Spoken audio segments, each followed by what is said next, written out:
I'd like to call on my colleague, Ms. Everly Tabayo, who is our air quality specialist, to give a background or context of why we are having this session.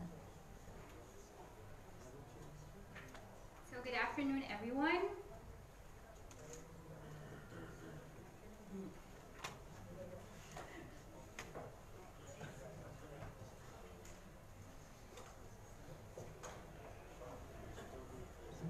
Okay, so of course, before we proceed with all the discussions on this issue, we have to put into context what is the need to discuss this issue. So in this session, we have to first again review what is the issue with coal-fired power plants. So as we know, it emits atmospheric pollutants such as carbon dioxide, nitrogen oxides, sulfur oxides, particulate matter. It also can emit black carbon or BC. It's also related to emissions of greenhouse gases and heavy metals such as mercury and lead. And of course, all of these atmospheric emissions can have impacts on air quality and climate. Now, ultimately, all of this has impacts on health and on the environment. Now, all throughout the conference, you have been hearing of the health impacts of air pollution, and it is not new to us that indeed atmospheric pollutants can have impacts on our respiratory and cardiovascular health. And not to mention, it can also have environmental impacts such as acidification, and all of these further strengthens the need that we need to discuss more on this issue. You know, there are several studies showing how coal-fired power plants can have impacts on the environment and people. In fact, in a study by Koplitz et al. In 2017, in Southeast Asia alone, they have estimated that the emissions under a business-as-usual scenario would triple by 2030, up to 2.6 teragram per year. And this means that of their estimated 20,000 excess deaths due to sulfur oxides and nitrogen oxides from coal-fired power plants, this can reach to up to 70,000. So at the same time, we also have to recognize that coal-fired power plants remains as one of the main sources of power generation, especially in developing countries in Asia. We cannot discredit this fact. It is very much true. So now, the question is, how do we balance the two? How do we ensure that we are meeting the needs of the society in terms of electricity generation and at the same time protecting the health of the public and the environment? Now, the medium-term goal, of course, is to shift to renewable energy sources, but we also have to accept that this is not an easy feat. And the near-term action needed to ensure that the health of the people and the environment are protected is, what we can do is to strengthen emission standards for coal-fired power plants. To give you a comparative overview of the emission standards in some countries in the world and in Asia, of course, developed countries tend to have more stringent emission standards. If you look at the plot, of course, advanced countries such as Germany, Japan, and Korea, they actually have 4 to 5 times more strict emission standards as compared to a lot of developing countries in Asia. And we recognize that, of course, there are differences. These developed countries, they have more financial capacity, technological capacity to impose and implement clean coal technologies. We recognize that this is not as easy for developing countries, but at the same time, we cannot put into compromise the health of the public and of the environment. So what we can do is to strengthen our emission standards because it's a legal basis, it's a legal framework that will really not allow emissions to endanger the health of the people and the environment in the best way possible. So with that, we open now the session and we look forward to hearing more of how countries are actually putting effort into reducing the emissions from coal-fired power plants. And we hope that the countries that will present and all of the participants will learn from the experiences and will learn from the lessons that have been learned by the other countries such as China and US in reducing their emission standards and what are the benefits of this. Thank you so much.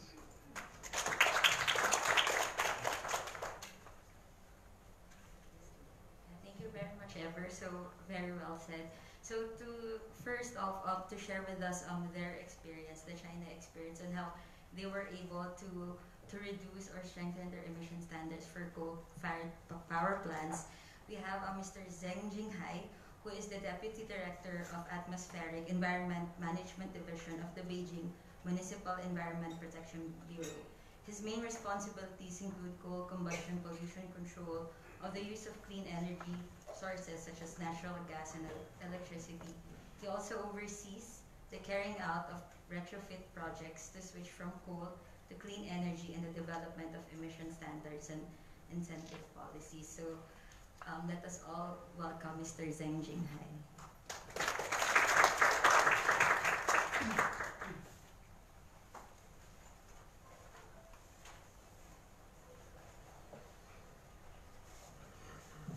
Good afternoon, everyone. It's my honor to be here with you and to introduce Beijing's experience on coal burning pollution control. And I divided my presentation into three parts. The first is I will give you a brief introduction of Beijing. Then I will introduce what we have done to control coal burning pollution. And finally, I will introduce what we have achieved. This is Beijing. The area of Beijing is 16,000 square kilometers, and the population is very large. It's more than 21 million, and the annual energy consumption is very large too. It's 71.3 million ton coal equivalent. And then I will introduce what we have done to control coal burning pollution. In 1990s, Beijing encountered severe air pollution, and we did a research. The research showed that coal combustion was the main source. So since that time, Beijing adopted clean energy strategy. That means we keep promoting the use of clean energy such as electricity and natural gas and renewable energy. And also we're reducing the use of coal to optimize our energy mix. And if we want to control the emission from the coal, we have to find out why it's coal. In Beijing, the coal consumption mainly from four areas. The first one is power plant, today's topic. And the second is heating boilers. The third one is industry. The last one is household stove. This picture showed the history, how we control the emission from the power plant. In 1998, we installed dedusting facilities to control the particulate matter, and in 2000, we installed desulfurization facilities to control sulfur dioxide. And in 2007, just before the Olympic Games in 2008 in Beijing, we installed the nitrification facilities to control NOx. And we thought it was not good enough. It's not enough for us. So in 2010, we began to build 4 gas-fired cogeneration power plants. And last year, all these 4 cogeneration power plants have been finished. You can see from this picture, we have 4 large coal-fired power plants. And we built 4 new natural gas-fired power plants. And 3 of the coal-fired power plants was shut down permanently. And we keep the last one for standby use. If we encounter natural gas shortage or extreme cold weather, we will use it to supply heat and electricity. And second source of coal is boilers. Coal-fired boilers was replaced mainly by natural gas boiler and electricity boiler. And we begin, you can see from this picture, we begin in central urban area, then to the countryside area.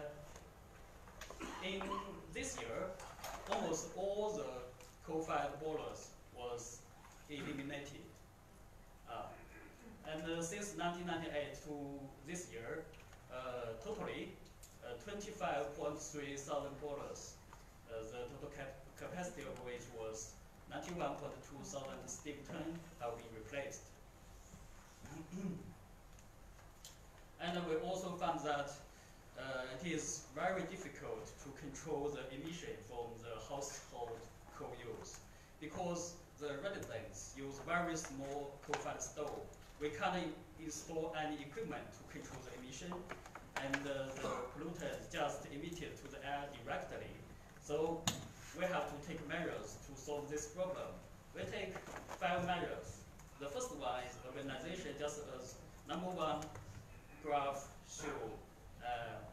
Through urbanization, for example, the village become a shopping mall, and the coal used there was scattered. And the new shopping mall, okay. And the second measure, we put down illegal buildings. And the third measure is to supply LPG for cooking instead of coal-fired stove. And the most important measure is we use clean energy to replace the coal-fired stove. This is a very little coal-fired stove. And this is electric one, and we replace it with electricity. And in past near 20 years, more than 1 million families, they switch from coal to natural gas or electricity. So we not only improve the air quality outdoors, but also improve air quality indoors. And we want to make the perfection more perfect. So when we switch from coal to natural gas, we adopted most stringent limit value in China, just as the table shows. And then I will introduce what we have achieved. You can see from this picture, the energy mix of Beijing have been optimized obviously. This is called the proportion of coal keep going down rapidly in recent near 20 years. In 2000, coal accounted for more than a half in Beijing's total energy consumption, but in last year, it just accounted for 5.6%. And we also achieved the coal-free area, expanding coal-free area. Coal-free area means no coal used there. You can see from this picture, in 2014, it's very small area. 2015, 16, 17, and this year, almost all the plain area was coal-free area. You know, most of the population of Beijing is in the plain area, so the left is mountain areas. And the air quality keeping improving. In Beijing, almost all the sulfur dioxide is from coal combustion. So if we want to evaluate the effect of coal reduction, you can see the concentration change in these years. You can see the red one is sulfur dioxide concentration. It's keeping going down very rapidly.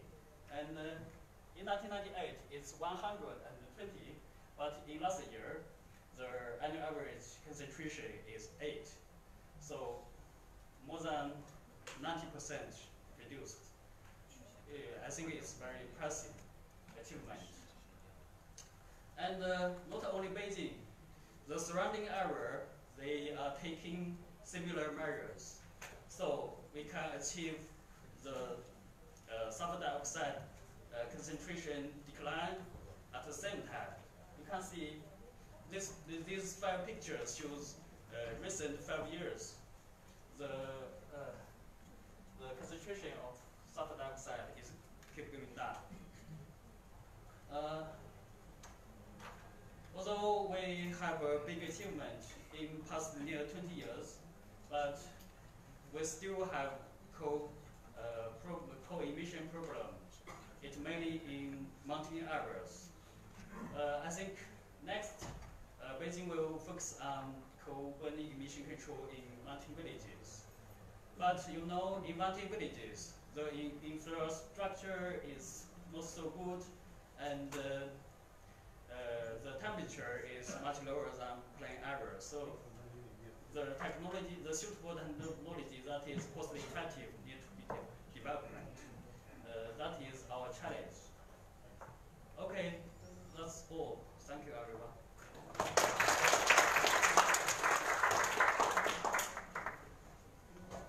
So thank you, Mr. Zheng Jinghai, for sharing with us the Beijing experience and the China experience with reducing your emissions from coal-fired power plants. So now let us now be more aware or ask from our fellow countries from the Southeast Asia to share their current plans and programs on the emission standards that they have in their own countries. So first off, we'll have our representatives from the Philippine government. So we'll have Engineer Diosdado Doctor. He recently joined the Air Quality Management section of the Environmental Management Bureau as their head, and concurrently the Chief of the Environmental Monitoring and Enforcement Division of the National Capital Region. So his works in the Air Quality Management section is focused on enforcement of the Philippine Clean Air Act, which includes the formulation of guidelines on air quality standards. He's also currently a faculty in the Mechanical Engineering Department of the University of the East in the Philippines. So let us all welcome Engineer Doctor.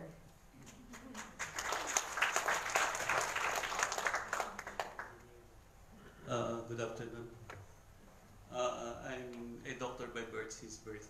That's my surname. I'm not I want you to be clarified. Maybe we're going to also for the disease now. The outline is the Philippine Clean Air Act, if you could see, it is 1999. So compared to other countries in Asia, we have a standard since 1999. But this law binds us on what we're going through because of that. So we have the institutional framework, implementing rules and regulations, then the plans and programs.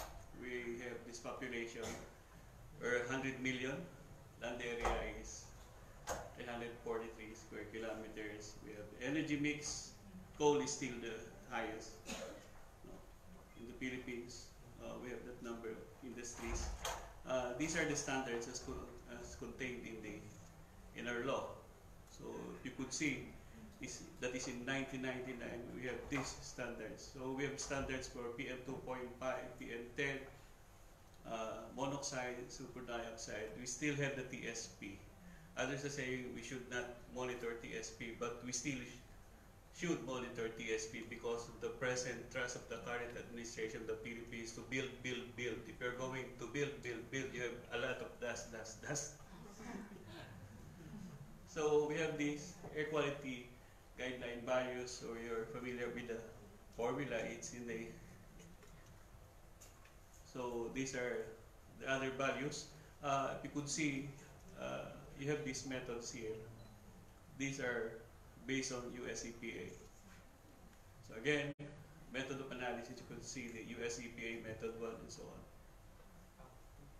So if we're going to do the analysis, the sampling procedures, it is based on US EPA procedures. Again, these are the standards. Then sampling method and methods of analysis. So we cannot deviate from this because these are contained in the basic law. These are not contained in the implementing rules and regulations. These are contained in our basic law. So these are our framework. We have the integrated air quality. We have this data. We have the regulation by stationary source, the Environmental Management Bureau under the DNR. And we have this citizen suit regulations. This is by DOE and then by LGU.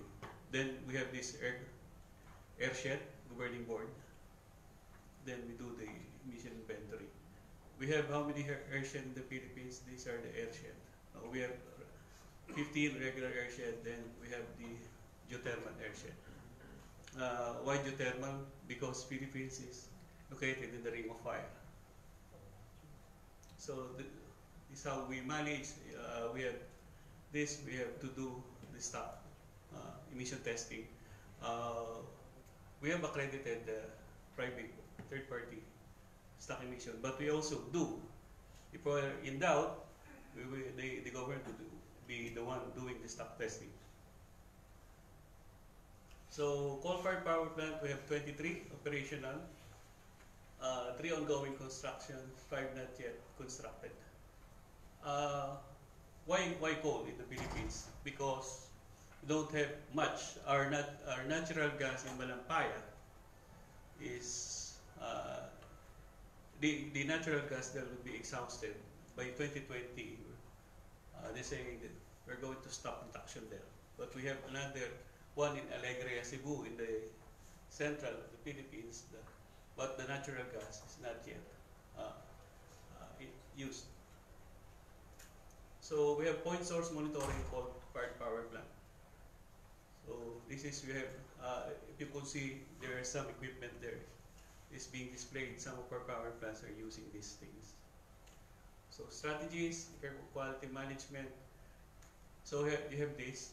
Mobile is still the biggest.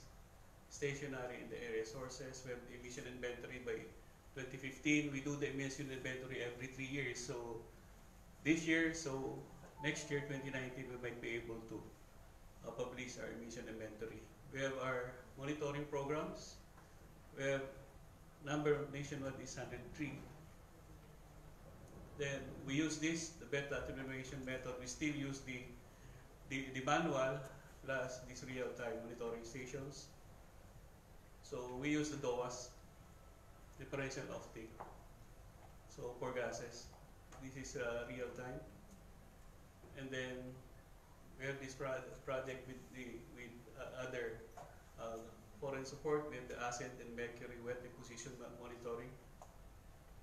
Then existing program, we regularly monitor firms, industrial source with SEMS. We're drafting the administrative order such that we could see it is not just the operators of the power plant who would see the results on a real-time basis. What we want them is for them to connect to the regional office, and then we can have a mirror it such that the central office could see what's the real concentration. We have this online submission of data from SEMS installations of this. We're strict on the accreditation of third parties stock emission testing firms, but this has a drawback on us. Why? Because once we train, technical people goes to the Middle East to be hired there to do the monitoring job because of a higher pay. So guidelines on establishment of emission averaging, guidelines on all air pollution control techniques and devices. Air pollution, we should still educate. We should still educate on what kind of air pollution control techniques. Not just the device, it is a technique or strategies. We have also these guidelines for dispersion modeling. So roadside apprehension, it's not too much, but they have this. They call it in the Philippines as well. Tanggal bulok, tanggal usok program. In Taiwan, they call it squid, anti-squid. We have the jeepney modernization program. We try to replace our famous jeepney with electricity and Euro 4 compliant with new design. And then we have this proposed non-contact apprehension of smoke filtering vehicles. So this one, adoption of Euro 4 limits to new vehicles, stricter emission standards, UN regulation of certificate of conformity. We have this online issuance of certificate of continuity. Those who are going to bring in new cars to the Philippines would have to secure this thing. We have this proposed guidelines for national emission standard, mass-based emission rate. Our current, the law says we're measuring the concentration, but our law says it should be mass-based. So we're shifting from that. After 1999, it's only then, 2018, that we're doing this. But the law says we must. Sorry. So part of that is we do the formulation of breakpoints for air quality index of ambient guideline values. We have to do some research. We're working with our assistants from say Clean Air Asia and others for this kind of project. We have this proposed national regional. This is what I'm saying, the online CCTV. Currently we have at least 4 coming from Cebu and more is to come. So we're going into the office of the EMB director. You could actually see what's happening in the other countries. So you could see the results there coming from Visayas and we suppose coming from other parts of the country. So again, this is the National Jeepney Modernization Program. And then we have also this volcano ambient air quality monitoring because of our famous Mayon volcano.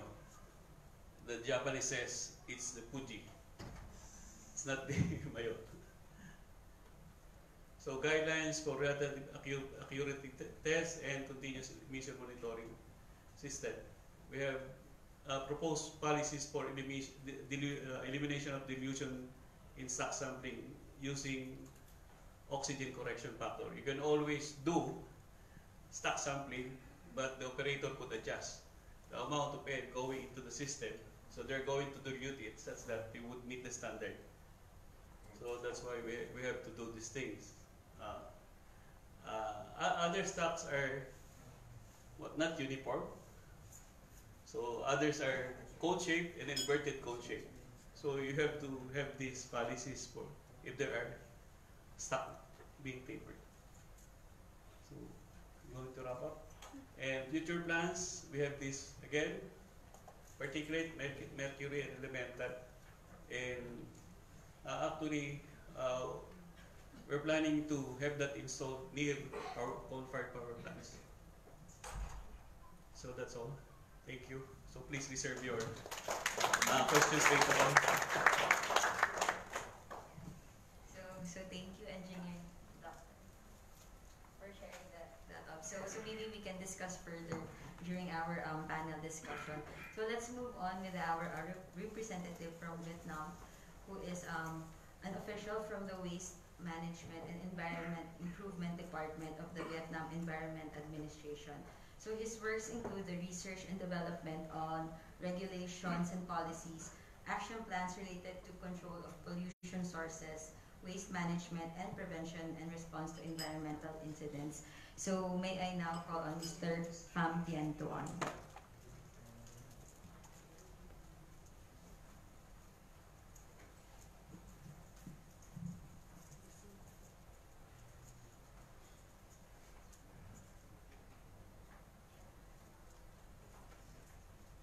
Good afternoon, everyone. First of all, I want to thank you about the Clean Air ASEAN for me stand here and give us some information about Emission from power plant in Vietnam. My report content and in Vietnam. Now we have 21 power plant, and we can have waste solid waste and emission from the power plant.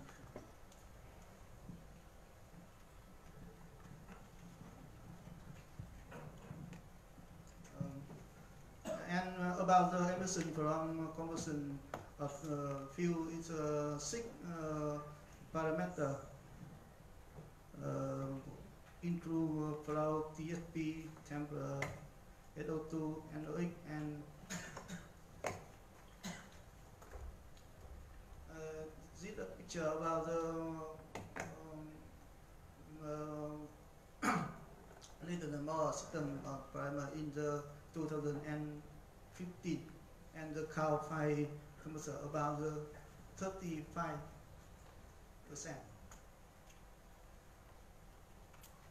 And about the electricity planning for 7 in the term qualify for 2020 and 2025 and 2030 estimate. And now the nuclear power is stopped, and the percent of nuclear power to the transfer to the qualified thermal power.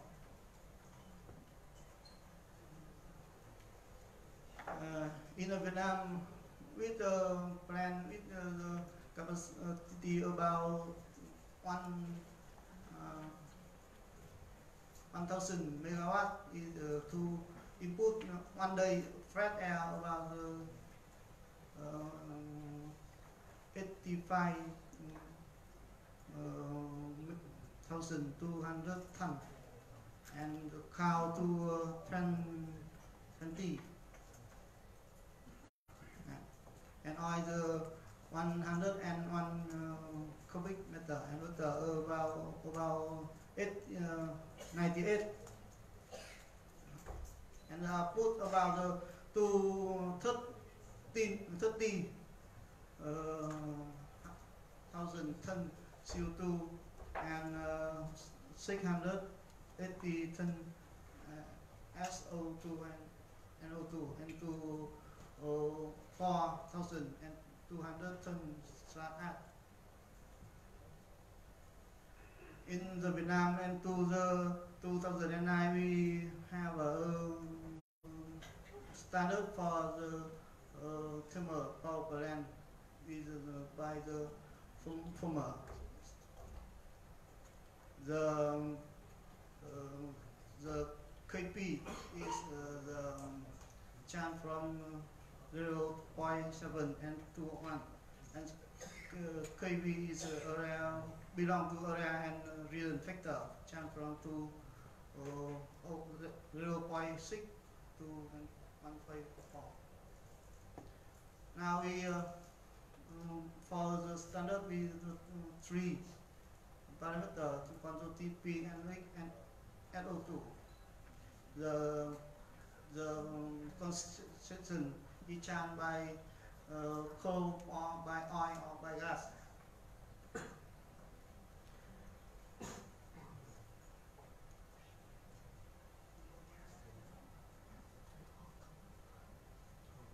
And now the standard we have a revised now, and now is on the table of Ministry of Environment, Resources and Environment. I think in the future we have a stricter standard or stricter. I have some recommendation for the plan in my country. The technical upgraders, fuel theory and injection back in the fuel gas diffusion with gas filter system, evacuation power filter in spin theory, carbon capture system, technical manufacturing and material and non-break big for slab and fry recharge for plant. In the coolant and in the coolant. In the coolant product, Vietnam needs to invest in the energy from natural gas, and in the coming period, Vietnam will revise and publish real energy policy and policy the effect mobilization of green capital storage, and it will increase efficiency of core value plant. If we efficient on 1%, we have a 4% power consumption can be saved, and 3.4 greenhouse emission from the thank you for the attention.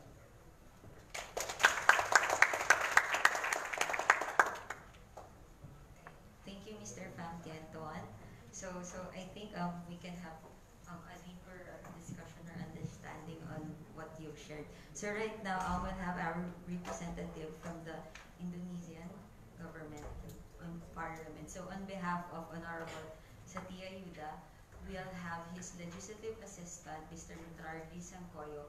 He has worked within Commission 7, which is for the Energy, Environment, Research and Technology, and Commission 1, which is on Foreign Affairs, Defense, Intelligence, Communication, and Informatics at the House of Representatives of the Republic of Indonesia. He acquired his degree in Political Science at the University of Indonesia. So let us all welcome Mr. Mitra Sancoyo.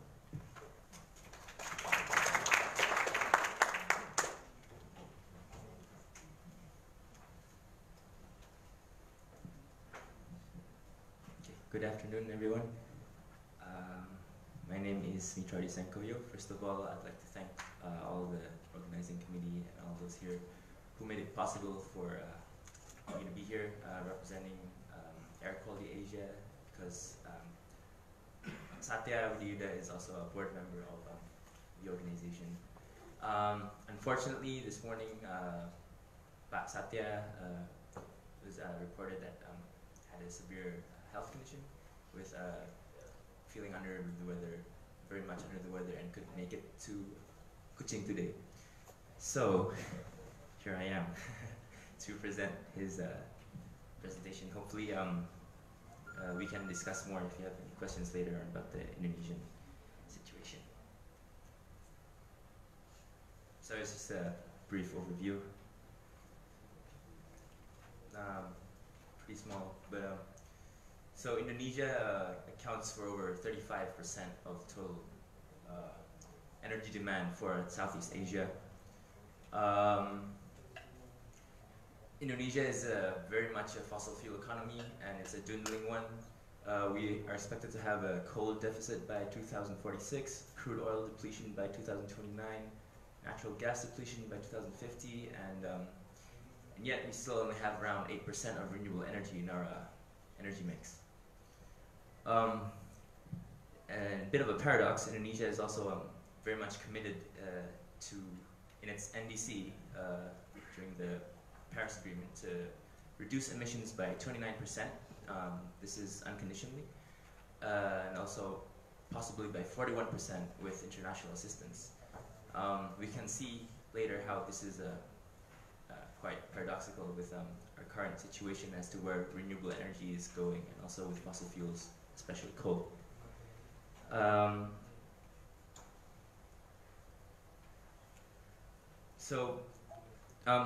As you can see here, energy contributes around 33.97%, around 34% of our total emissions, which is our total emissions is 1,334 million tons of CO2 equivalent. What's interesting about Indonesia is, apart from us having to tackle the fossil fuel problem, we also encounter the majority of our emissions actually comes from land use change, and forestry. So I think in around 2015, we had the peat fires and the haze. In one day in 2015, daily emissions from peat fires and from haze was equivalent to, I think, an entire day in the US economy for emissions. And so that accounts for almost 50%, 48.50% of our emissions comes from land use change, and forestry. We have scenarios with the Ministry of Environment as the focal point in order to reduce these emissions. But as we can see here, through our energy mix policy, we are still currently at about 7.6% of renewable energy, 7.6%, 8% of renewable energy, and the majority is still fossil fuel. This is data from 2017. Crude oil still accounts for around 37.1%, coal around 31.4%, natural gas is at 23.8%. We plan to increase renewable energy composition in the energy mix by up to 31% by 2050. What's problematic is that Indonesia is not doing enough to reduce its coal. So as you can see here, from 2016 to 2050, we'll only be reducing about 5 to 6% of our coal-fired power plants. And this is this is paradoxical with what we have, committed internationally at the Paris Agreement. And there are many factors for that. I'm not, as much an engineer or a professor or doctor in technical matters as previous speakers, but I think a brief look at maybe the political situation, political economic situation in Indonesia might shed some light also, because the extractive industry is very much prominent in financing for our politics across the board, no matter what political party you are from, or in regards to the electoral processes, the extractive industry is still very much prominent. So there's more to the problem than just merely technical aspects, but also deeply rooted political and economic factors as well that poses a problem. This is from Indonesian Center for Environmental Law, most of these data here. So use of coal for power generation has more than doubled over the past decade. Steam-based capacity in Indonesia has expanded at a faster rate than total capacity in the past decade. We are expected to have a larger share of supercritical and ultra-supercritical power plants as well in the future, but in general, it's still we still have high demand for coal-fired power plants. President Jokowi has recently, a few years ago, launched the 35,000 megawatt electrification project, which is officially, its aim is to increase the electrification ratio and completely close the gap until Indonesia is 100% electrified. But around 50% of that is still from coal-fired power plants from the 35,000 megawatt project. So that figure is actually the figure after the House of Representatives, specifically Commission 7, did pushback on the Ministry of Energy and Mineral Resources. So beforehand it was around 80% of the project was coal-fired power plants. And we can see here, this is research from Greenpeace and also Harvard University about premature deaths caused by coal-fired power plants. Sticking with the original version, the 80% version, it would escalate premature deaths from coal-fired power plants from 6,500 people a year to 28,300 people a year. And although we've reduced this amount to about 50%, it's still it's caused thousands of deaths a year from particles, microparticles, and much is still to be done. This is for emission standards. This is also from ICEL, most of the data here. We have the legal framework is originally from 1982 regarding environmental management, but that was replaced, the law was replaced in 1997 and again in 2009.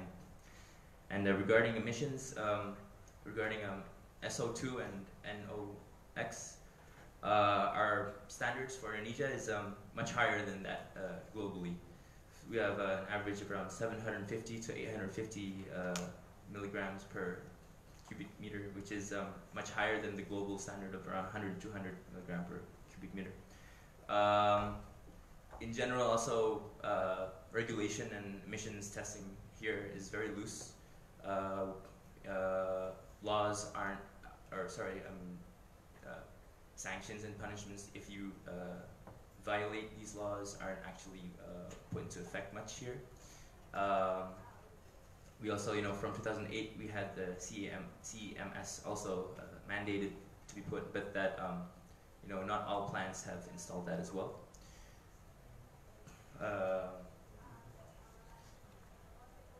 So, how do we move forward? One part of progressing with trying to reduce coal is to actually factor in the externality costs, and this should be this should be done at a national level. This should be a commitment and a strategy taken institutionally as well. This is from the ISD. Mr. Lakilonto is here. So when generation costs and subsidies are considered on a per unit basis, coal appears to be the cheaper form of electricity generation. That's the bar on the right. However, when the cost to society of air pollution and CO2 emissions are taken into account, the true cost of coal is significantly greater than the cost of renewable energy. Yeah, we have coal is basically just very destructive all around, socially, ecologically. I think earlier we had a slide mentioned with the comparisons of coal emissions from around the world, developed and developing countries, so to speak. One part of a problem here is also the fact that we have to have international commitment as well. Because, for example, Japan, from the previous slide, with the comparison of emissions, has very little emission, has very low amount of emissions from coal-fired power plants.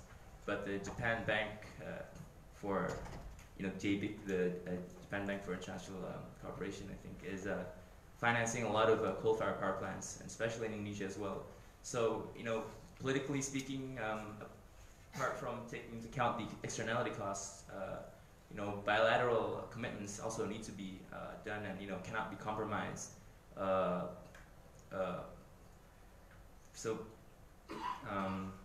Yeah, we have these externality costs. Use of water also very wasteful. For example, there's one coal-fired power plant in East Kalimantan, the Tanjung Barat power plant. It's only 10 megawatts, but it burns 96 tons of coal a day, and each ton of coal requires 4,395 liters of water. In a month, that would be 12,660,000 liters of water, which is more than 5 times that of an Olympic-sized swimming pool a month. So, all around, we need to factor in these externality costs, and we need, methods of analyses taken across the board by the ministries as well to factor that, and hopefully that could be a deterrent.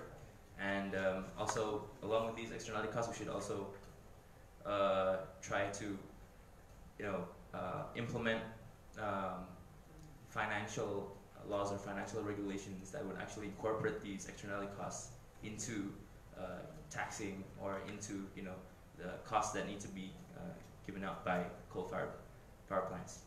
In Indonesia, also the situation is that there was, a few years prior, there was a drop in global coal prices, and what happened in Indonesia is that probably in other places as well, is that the major coal mine industries, Adaro and the major players in Kalimantan and Sumatra mostly, started to diversify into electrical generation. So they became IPPs as well, and this is that's the state we're in Indonesia. So it's kind of like we aspire to increase our renewable energy generation, and that's been many steps have been taken in that direction in terms of solar, in terms of geothermal, although geothermal is not without its consequences as well, socially and ecologically. But at the end of the day, we're still deadlocked into this grid of coal-fired power plants, especially if you look at the energy mix up until 2050, we're still expected to have around 25% of our energy mix coming from dirty coal. So, yeah, we can implement carbon pricing mechanisms. This is not standing alone, but also in connection with the externality costs. One more thing is to capitalize on environmental technologies. So Indonesia, it turns out, ranks 7th overall for environmental technologies, for the market for environmental technologies. And air pollution control is number 8, waste and recycling number 2. Overall rank is 7. So that's the potential for the market, and goes without saying that that potential needs to be realized as well. We need a foreign spotlight here as well, international spotlight here as well, and investments taken in the right direction. That's basically it. Thank you.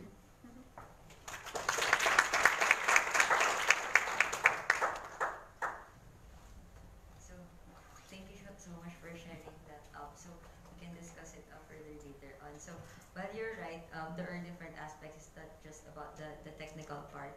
Actually, there are a lot of factors, especially for coal-fired power plants. So for our last speaker before our panel discussion, we will have Mr. Bruce BAQ2018, whose work for over 30 years is with the U.S. government, serving as the senior counsel in the U.S. DOJ's Environment Enforcement Section and as director of the U.S. EPA Air Enforcement Division. So he's now providing technical and strategic advice to a broad range of government agencies, corporations, and state organizations. So we have Mr. Bruce BAQ2018. Thank you, and thank you so much for inviting me to be with you. Is this mic on? Yeah. Okay. As the young lady just mentioned, I worked at the back end of the system. I was the cop on the beat and got to see how the U.S. rules and regulations actually came in and were applied in the real world, as opposed to sort of a theoretical. So what I'm going to try to do today is to walk you through what the U.S. experience has been so you can learn from our mistakes. I am not here to tell you that what happened in the United States from 1955 to now was a miracle. It was a mess. Okay? U.S. EPA staff have great technical expertise that they can share with you. But we have the same political problems everybody else has. We have 2 senators for each state. So the state of Montana, coal-producing state, West Virginia, coal-producing state, etc. They have as much power as California and New York in the Senate, which has many, many more people. So we have our own set of political problems that led to the evolution of our laws and our policies. So let me start out by saying, where are we? Where we're at is with basically, the red line is our generation, and the blue line is our SO2 emissions. And so since, I believe that's 1990, we're down from our peak in generation, and that's dropping fast, and faster, you'll see in the later slide. But we're basically flat from where we were in 1990, and our SO2 emissions are down by 90%. How we get there is a patchwork of different programs, a bit of a mess, and from starting from a very high baseline. We have some of the dirtiest coal in the world, in the center of the country, Indiana, Ohio, etc., 6 pounds of sulfur. We also have some of the cleanest coal out west, and what has gone on is a lot of shifting from high sulfur East Coast or mid-coast coals to western coals, and that's a large part of this drop. Next slide, please. Next slide, please. Okay, thank you. Here's our air quality trends, how we're doing against our NAAQS. I pulled out ozone and the 3 different forms of PM that we deal with. We have always had a problem with ozone. We're still struggling with ozone, and that's the top line there, where we're kind of just at, on average, national average, at our NAAQS, which means that 125 million residents still live in areas that do not meet our ozone NAAQS. Similarly, there's 23 million residents who live in areas that don't meet our PM 2.5 NAAQS. And one of the things that's happened is it used to be Los Angeles, New York, Chicago, the big cities that are having the most problems. These days, some of the second-tier cities, Denver, Salt Lake City, etc., they're starting to have worse and worse air quality problems as their populations grow, as their transportation issues come on. And a lot of the regulation of coal in the U.S. is East Coast only. It's east of the Mississippi River. Next slide, please. This is the age of our fleet. We had a big buildup in generation in the 70s and 80s, and then it pretty much stopped. Okay, and there's a pretty good news, bad news story that I'll go through on that. What we have is that 69% of our units and 80% of our generating capacity have FGDs. We have 54% of our capacity, 29% of the units have SCR, but almost everybody has something else. They'll have a set of low-NOx burners, SNCR, gas reburn. They'll have something. And so our averages are about 375 micrograms for sulfur and 250 or so for NOx. The United States does not have, unlike a lot of other countries, we do not have a uniform requirement for emission standards from existing sources. What we have, next slide please, is as I said, a patchwork of different programs, and I'll take you through 2 or 3 of them just to explain how it all adds up. We started out in 1955 in the US, was the first Clean Air Act. It came about because there were a number of episodes, like you see lately in Beijing and other places, where in our cities, you would get an inversion and a number of people would die and you would start getting political pressure.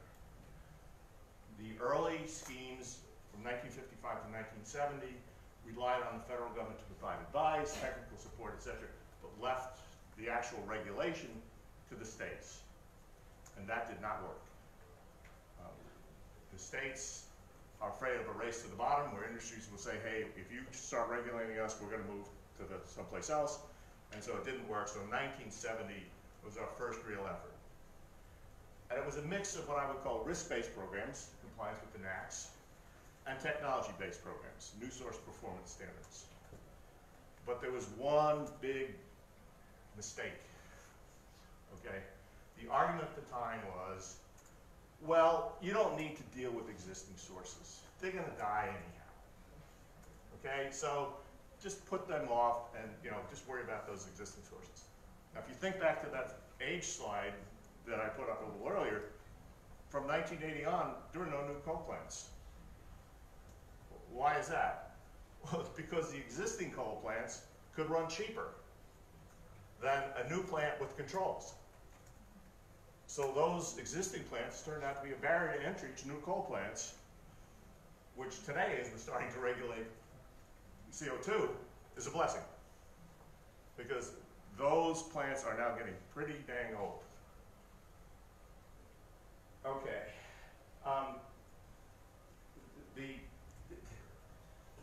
There was a caveat to this whole idea of ignoring existing sources. After 7 years of totally ignoring them, people started to figure this out. And they said, well, actually, we're going to require existing plants to put on modern controls if and when they are, quotes, modified. And you go to pick a cost test or something like that, but industry argued, well, this is an environmental program, so how about modification only means if you're going to increase your emissions? And Congress went along with that, and that was a major mistake. To today, and during my time at EPA enforcement, the non-compliance with that is 70% or better. It's just an argument about what is the modification and whether, how do you count emission increase? It was a mess. So if you're ever faced with that, get somebody to give you a date. 20 years, 30 years, some kind of date, rather than arguing about what a modification is. Next slide, please. I'm going to give you 2 examples of how this patchwork of programs work. We had, in the 1980s, in the mid-1980s, an issue with what was called acid rain. Acid rain? We were putting so much sulfur and nitrogen into the atmosphere that when it rained, okay, the rainfall had a low pH, acid. And it was so severe that all the lakes in New England got to the point where they were so acidic they couldn't support life. All the fish died. And after a few years of that, it prompted a response where the acid rain program was born in 1990. Mostly plants east of the Mississippi. Basically, it was a regional cap where they had to reduce their emissions by half. And it was a market-based trading program. And so some sources would reduce and others wouldn't. And they did the trading. And that's how we got a big slug of our SO2 emissions, was from that. Similarly, there's with the states managing each of the programs, you wind up with a lot of coal plants on the downwind edge of a state. Okay, so with the tall stacks, as they modeled whether things are going to be okay in their state, it would look good, but the downwind neighbor is going to have a problem. I live in Virginia. 80% of my PM 2.5 comes from upwind. Okay, and after many years of fussing around with this, finally EPA adopted a rule, an interstate trading program that forced more reductions of SO2 emissions. Again, in the eastern half of the U.S. where most of this was going on. So those are the couple of things that, get us to the number that we have today in lieu of having a national standard. Next slide, please. I'm going to skip CO2 regulation in lieu of time, just to say that the Obama rules set up a framework for doing this. It turns out the market in the U.S. is moving much, much faster. Oh, time to wrap up. Let me go to the last two slides and I'll do that. Okay, now the U.S. experiences. For technology-based programs, power plants and clean fuels are the low-hanging fruit, period. There's no risk of offshoring the jobs. You can't ship electricity around. And they are the cheapest dollars per ton going. Adopt emission limits for new sources. You're going to have to live with it for 50 years. However, the real money, since there aren't all that many new sources, is in getting your arms around the problem with existing sources. Again, I say almost any schedule is better than no schedule. So sign up to a schedule, and if it seems like really long, well, 10 years from now it won't seem really long. I already talked about a hard date rather than some definition. We can talk about it at some other point, the difference between engineered useful life and economic useful life. The point is, there's no date. The economists tell us there's no date that you can put as to when a unit is no longer has an economic useful life. It's all market driven. Last, please. Is that it? I'm gonna have to skip this because I'm out of time, but we can go over this at some point.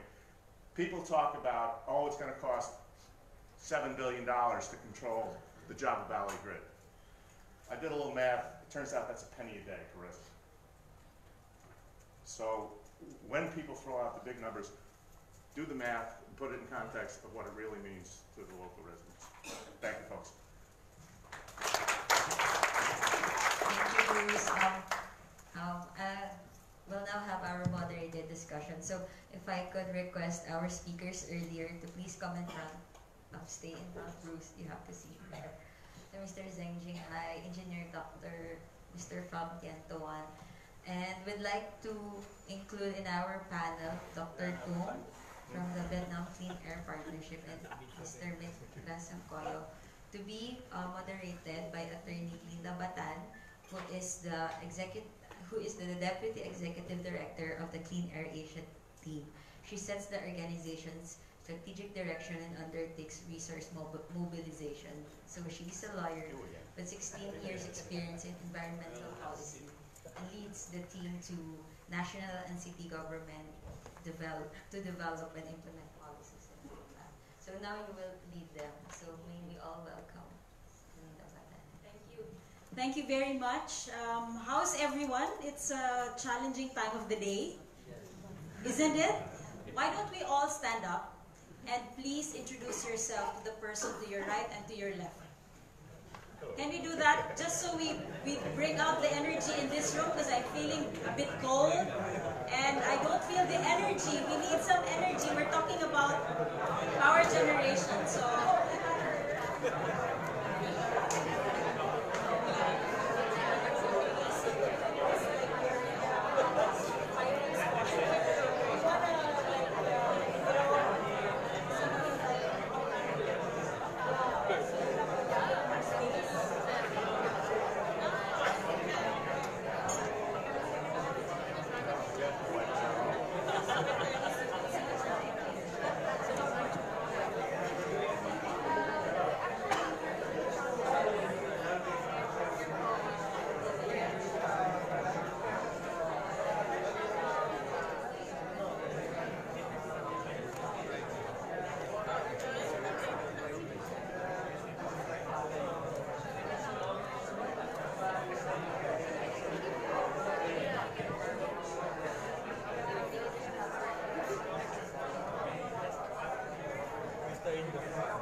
Okay, I think I feel some energy in this room now, right? At least you know who you are seated beside.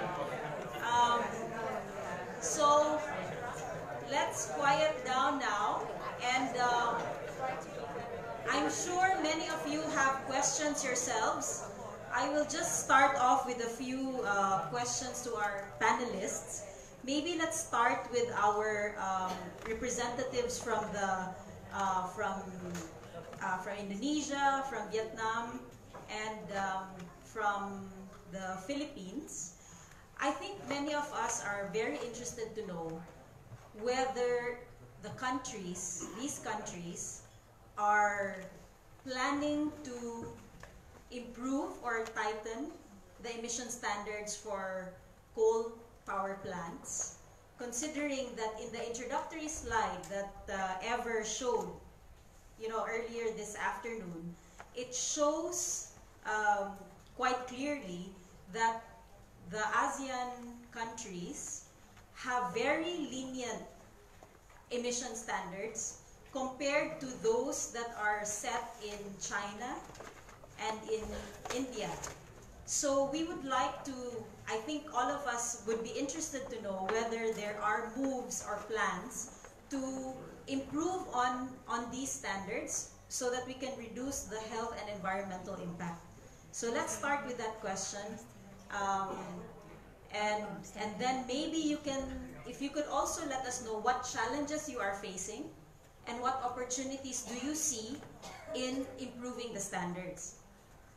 So could we ask maybe our representative from Indonesia, then the Philippines, and then Vietnam to just update us on status of this effort to improve standards. Hi everybody. So, as I mentioned in my slide, for Indonesia at least, our emission standards are pretty lax compared to globally, global standards. I think I mentioned SO2 and some other chemical. NOx, I think, globally is only about 100 to 200 milligrams per meter cubic, and in Indonesia that's all the way up to 750 up to 850. I think one of the major problems in Indonesia is we don't have enough. We don't have a solid framework for regulating. We don't have, if the government has their own inspectors from the ministries, then we don't have enough of those inspectors. And this is actually across the board over the extractive industry. For example, I think you have mining inspectors as well from the Ministry of Energy and Mineral Resources, but that's only about a handful. I mean, literally like a handful of people per province. So it's pretty tough to be able to regulate and not only just regulate but also to impose sanctions and over violations. But recently we've introduced something called PROPER, P-R-O-P-E-R. It's a method that it's like a certification method. Companies and coal-fired power plants are encouraged to reach the highest proper standard. So they do self-evaluation, and that has also become one of the major criteria for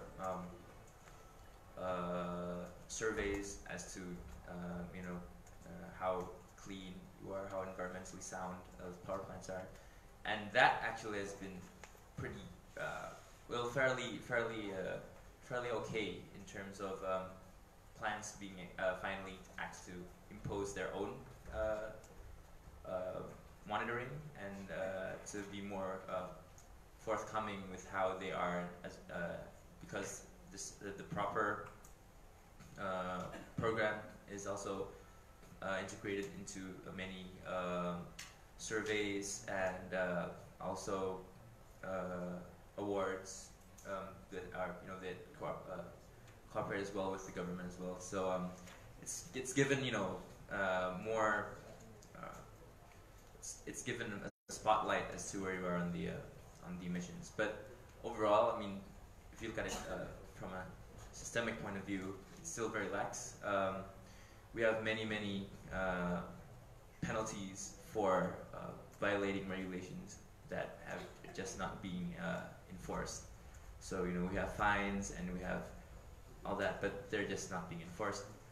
This also has to do with with the entrenched oligarchic situation in Indonesia, I guess, the political situation, but that would be that's another seminar. So that's, I guess, for now, that's the current situation from Indonesia. Thank you. Engineer Doctor. Good afternoon. In the Philippines, we actually shipped to a more stricter, particularly for 2.5. So it was still lowered based on WHO standard. What we're doing now is from concentration base, we're going to mass base. So we have this study. So instead of really focusing on the concentration, we must really quantify how much are we throwing to the environment, such that we can predict later on what would be the resulting concentration if we're going to reduce this amount of being thrown to the environment. As an engineer, you're using coal. If you're going to use a cleaner coal, definitely you would have a cleaner flue gas emission. But currently, since until now we are considered a developing country, our colleague here says it's more on economic and political issue. So what is happening is you have this coal-fired power plant. When you have that coal-fired power plant, that is designed on a specific type of coal which is based on the lower heating value of the coal.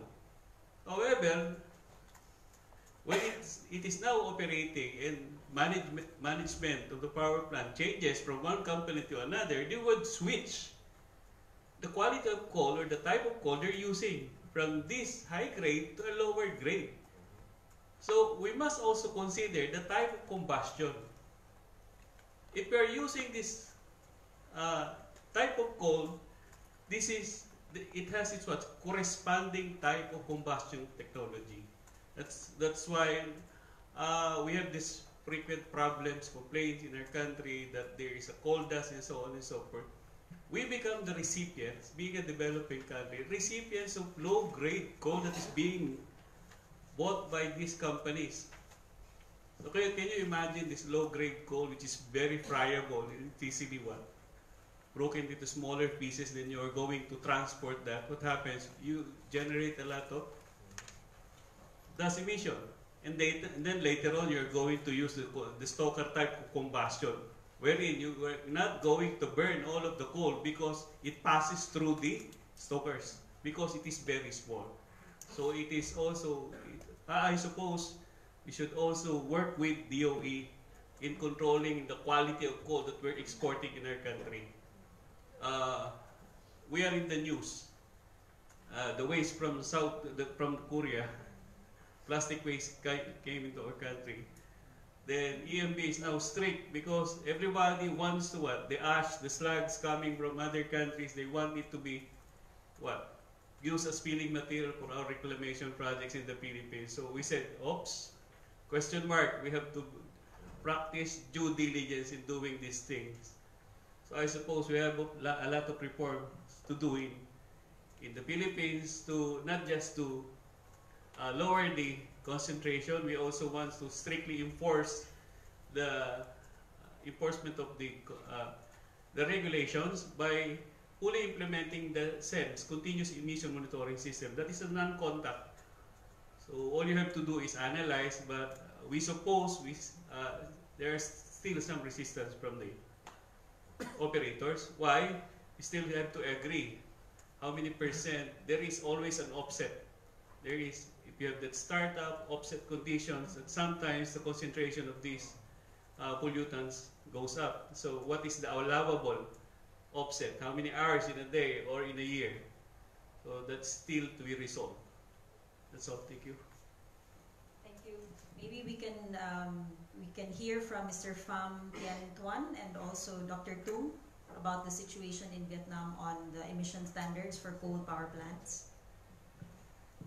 Okay, just a little bit about emission standard development in Vietnam for coal plant. So actually, just, we have problem with NOx and SO2 and PM regarding just emission standard for coal-fired plant. Now is our standard regarding just SO2 is very similar to other countries in ASEAN countries like Singapore or Malaysia. The same thing for NOx. But regarding the PM, so our standard is 200 and other country is 100 microgram per cubic meters.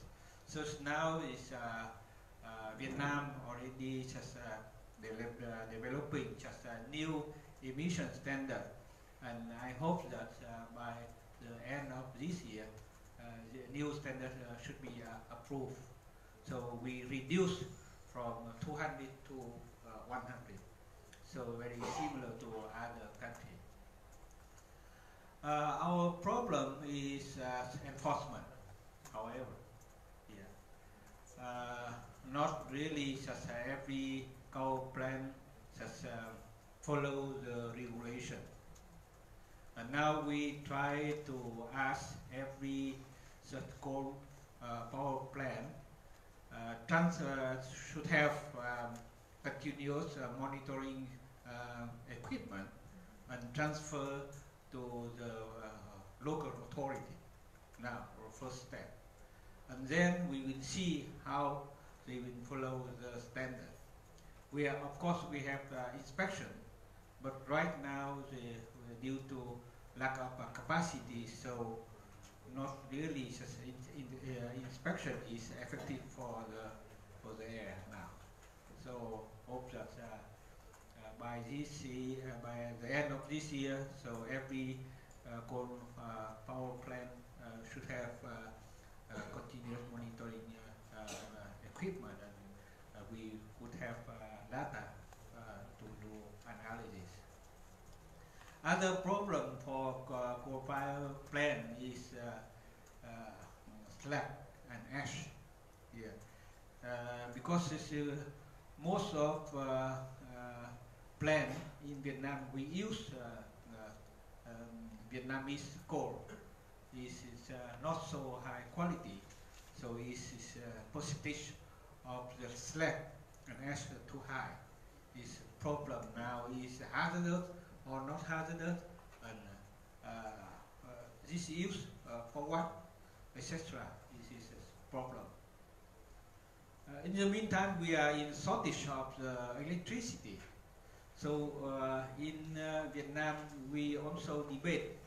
Okay, so close the coal power plant or not close, because we have also some very old coal power plant.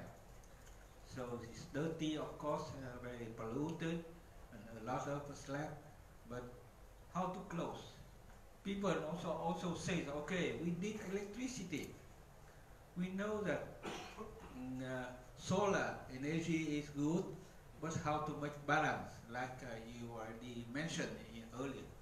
So it's now we have problem with that.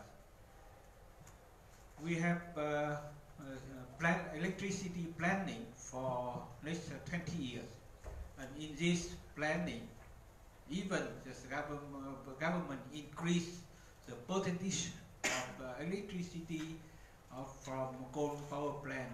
We increased from 33% right now to 42% in next coming year, and even for 45% by 2030. So that's a problem. I think that's quite challenging. Thank you. I think we heard some new potential policy measures that were put forward and enforcement measures. So I heard from engineer doctor that the regulation potentially putting a cap on the sulfur in the coal to ensure that the quality of coal is clean. And I remember that in one of the slides of Mr. Zeng Jinghai, there is a cap on sulfur in civil and industrial coal of has to be below 0.4%. Yes, could you explain, would you have any advice to our ASEAN neighbors on whether this is an effective measure or policy to implement to clean up power plant? Okay, yes, we make a standard. We set up limit the sulfur content for the coal to control the coal quality. But we're mainly focusing on the coal used by the household, by the residents. Because in mountain villages, there are so many, not so many, there are residents, they are still using coal combustion for the heating in the winter time. But we can't switch the coal to natural gas or electricity due to the poor infrastructure. So we have taken measures to control the emission. So we supply the better quality of coal instead of bad quality coal. So it's not for power plants, more household use? No, not actually. For the power plant, we also ask for better coal, but it's not 0.4. Okay. It's a different limit? Yes. Can I add? If you are going to use coal with lower sulfur concentration, let's say if you have this standard, you can actually compute. If this is your standard, this percentage of coal could meet that standard. So that's one way of the approach. So let's say if you want this 1,500, you can compute it back, then select the type of coal that you could burn. So that is a good measure, particularly for household, because you cannot choose type of combustion to burn it properly. Let's say if you have a high sulfur content, it's better to do the fluidized bed combustion technology because you're adding something, limestone, pour it to reduce SO2 emission. That is a good. I'm just batting for. To control the sulfur content in household coal is more important than the sulfur content of the coal used by power plant. Because the power plant, we can install desulfurization equipment to remove sulfur dioxide, but for the household, we can't do this. Are there questions from the floor? Or while you're thinking, I have one question. In the slide from Indonesia, there is actually a mention there, and you also, Mitradi, mentioned this seeming conflict of Indonesia moving towards very ambitious NDCs versus policies that still promote more coal combustion in power generation. Is this a situation that you are seeing that we are seeing also in the Philippines and in Vietnam? Is this an opportunity to clean up power plants and to reduce CO2 emissions from greenhouse gas emissions from power plants by focusing on strengthening implementation of the commitments under the NDCs? Yeah, as I think I mentioned briefly in my slide, one of the factors I think that coal-fired power plants is still dominant in the national planning strategies, national planning frameworks in Indonesia is because demand is still being driven, domestic demand is still being driven by those coal-fired coal mines, and then who diversify into coal-fired power plants as well to increase domestic demand, and they have managed to get into the national policies as well, as evident in the 35,000 megawatt project. It used to be 8% coal-fired power plants, and now it's 50%. But this is also deeply connected with international commitments as well, and this is not something that I think Indonesia is, can manage to resolve by itself, because as I mentioned also, for example, Japan has been highly investing a lot in coal-fired power plants in Indonesia. The Malinau plants in North Kalimantan, the Batang coal-fired power plant in Central Java, that's $2 billion investment. The Malinau is around $700 million. And Japan's not the only player here. It's just one of the most prominent figures that comes to my mind. So that's the one I can, off the top of my head. It's that there's lots of, behind the Paris agreements, behind the COPs, behind the UNFCCC agreements, where you get the idea, you get the sense that internationally we're all very committed to reducing coal and to increasing renewable energy. Behind that, there are financial actors, and we have systems of demand, international demand, that dictate how coal still operates in countries that bear the brunt of pollution, of premature deaths, and of social and ecological issues as well. Land issues and whatnot. So I think that's one thing that needs to be addressed as well here. I'm not sure how it is the condition in other countries, but at least Indonesia, I think that, for me personally, I just think that the national government needs to take a very firm commitment, as China has done. I think it's a very good example how, we can use state control there. It's one form of state control that's actually, I think, beneficial, is that, we use it to uphold the commitment and then enforce it.